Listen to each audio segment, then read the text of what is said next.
Whew. Hey everybody, welcome back to the channel.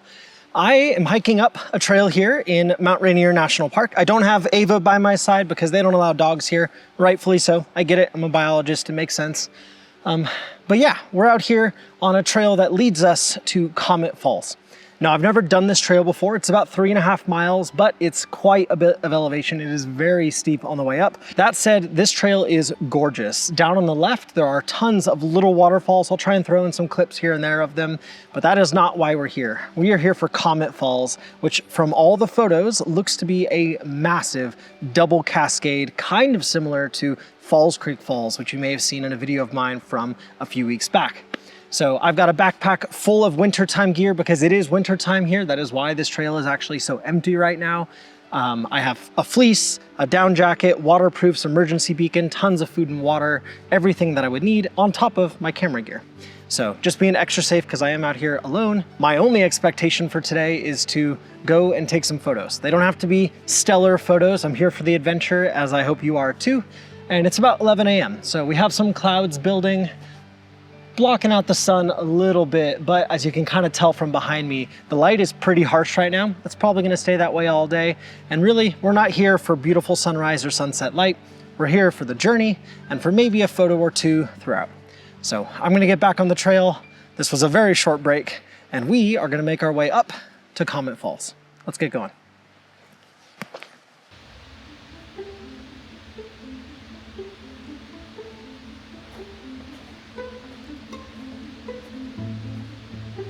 Stopped on the trail here for a quick breather. Don't want to get too sweaty when it's this cold outside. And I look down and check it out. There are these cute little footprints. Pretty cool. They're actually kind of scattered all across these rocks over here. And yeah, something fun to look at while I'm catching my breath. But it's time to keep going. Upwards through frost and snow. And some very, very cold temperatures, but it's gonna be worth it. It's gonna be worth it.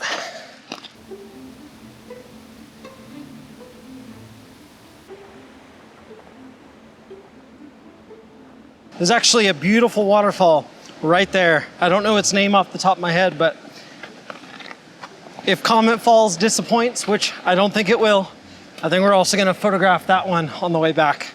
We'll see if the sun is hitting Comet Falls directly, we might actually just turn right around, shoot this one, and then go back to Comet Falls.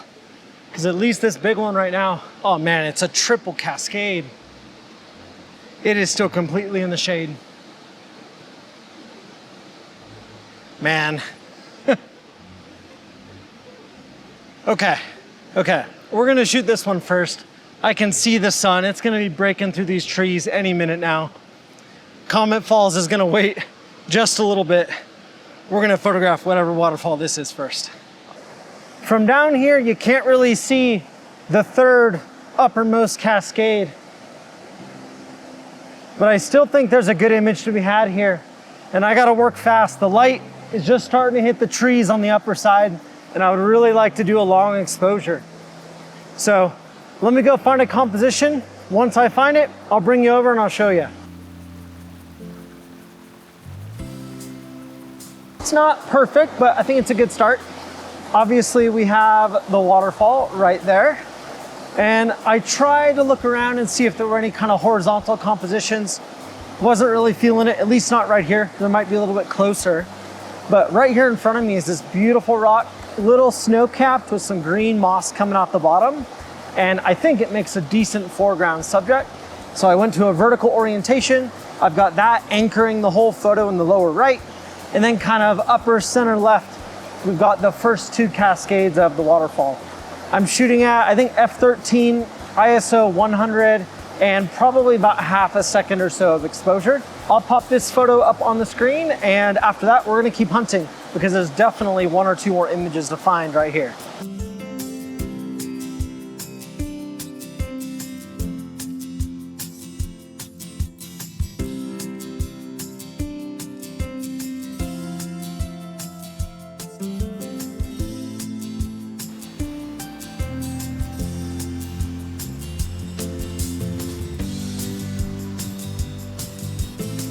I think I found a second composition here. It's a horizontal composition that uses these rocks right over here, if you can see them. It's kind of a stack of a big rock and a little rock with some snow on it. And then this log is acting as a leading line going straight from those rocks right up over here to the cascade. And of course, we can see both levels of the cascade.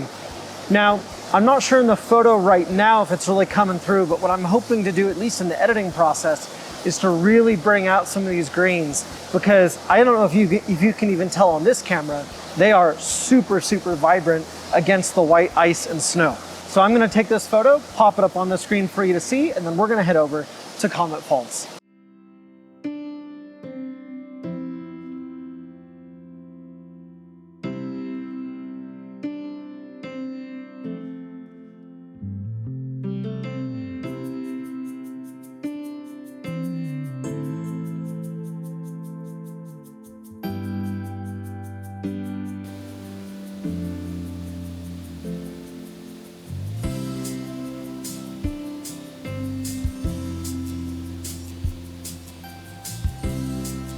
I packed up my stuff, came right around the corner, just across that little bridge again, and maybe 30 feet from where I turned around earlier, came around the corner and wow. I feel like I've said that like 5 times. Comet Falls does not disappoint. This is incredible.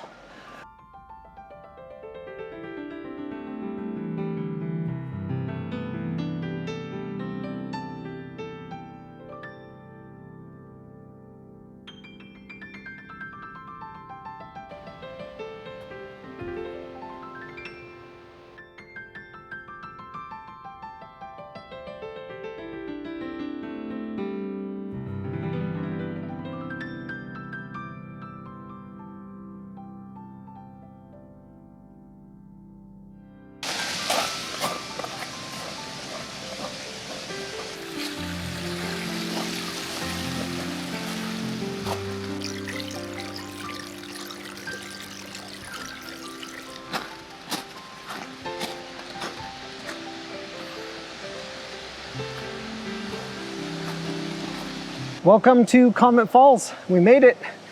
And now we gotta find a photo before the sun pops out behind these clouds, because it is just trying its best to burn through. I do see a couple foreground elements, but not many. There are some young conifers right over here on the right-hand side. Maybe those would work. It's actually a bit of a drop into the ravine, and what that means is that it's gonna be pretty hard to have anything close to camera as a really big anchoring foreground element like that rock that we had earlier. So I might just start with the easy shot, you know, just a really nice vertical shot right here, get that one in the bag, and then get a little bit more experimental. Either way, this is amazing. I mean, this is bigger than Falls Creek Falls, I think, and that was the biggest waterfall I've ever seen. So happy to be here. Let's get the tripod out, get the camera out, and get this shot, because the sun is burning through as I speak. No time to waste.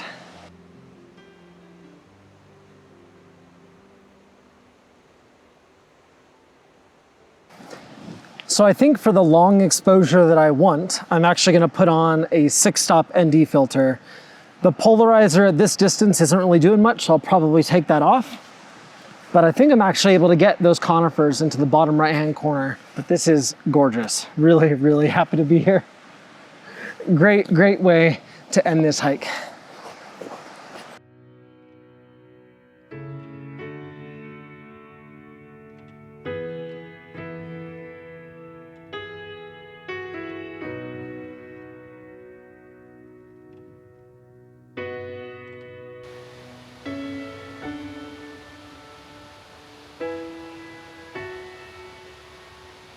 So I mentioned how I've been hunting for a prominent foreground element, and I've been working this scene for about 20 minutes, really struggling a little bit, but I think I finally figured it out. Over here on the right-hand side of the image, we've got these 2 low conifers. They're only about 2 feet tall, but because I'm shooting pretty wide and I have them close to the camera, they're gonna appear pretty large, and they're gonna help anchor the photo and really balance the other side of the image compared to the waterfall. In my midground, I have this other conifer, which is slightly larger, and these really nice sweeping branches as they come off of this rock over here. And of course, the waterfall, right? Comet Falls is huge and imposing, and it's over here on the left-hand side of the image. So by shooting landscape, by fitting everything in the frame, it may come across a little bit busy. I hope not, we'll find out in just a minute. But I think what I'm hoping for is that it's actually gonna come across as a fairly balanced image that gives you a little bit of a splash of color on the right-hand side and an almost monochrome background with this waterfall.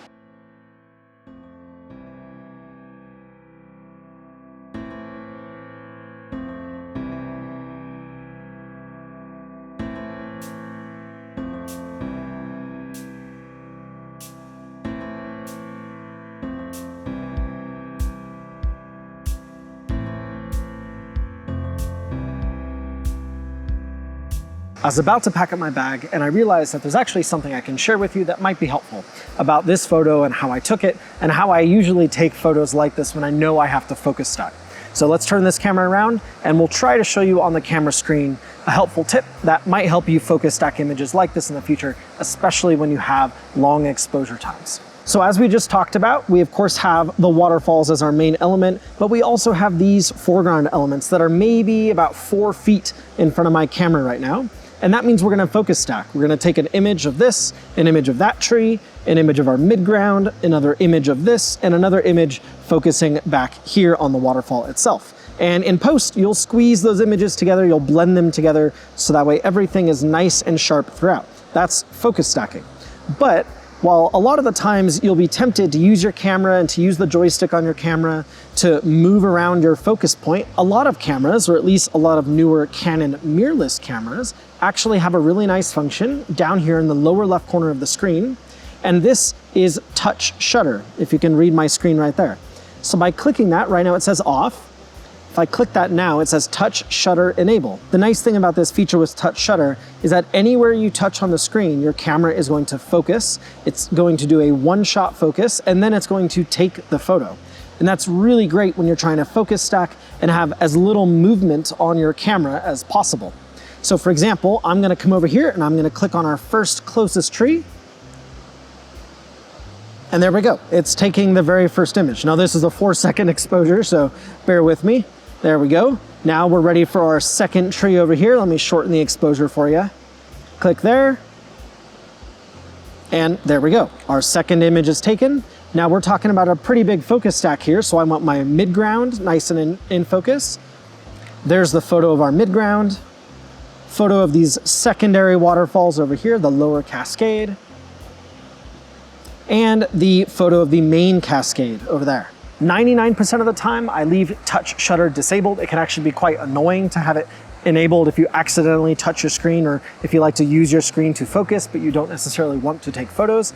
But for times like this, when I'm doing a focus stack of long exposures, it really, really is one of my favorite features. And I'm 99% sure that Nikon and Sony probably have a very similar feature on their mirrorless cameras.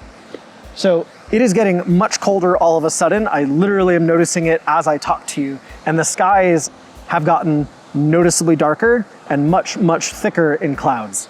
I was waiting for clouds all day, but this is not the sort of weather that I want when I'm up here all by myself. So before it starts to snow or rain on me, I'm gonna pack up my gear and head back down the trail. I'm very, very happy with this hike, happy with the image, and yeah, I couldn't really ask for more. Couldn't ask for a better way of spending my Friday. I hope you enjoyed this video. I hope that tip was useful, and I hope that you enjoyed the photos. If you did, don't forget to like, comment, and subscribe, and I will see you next week.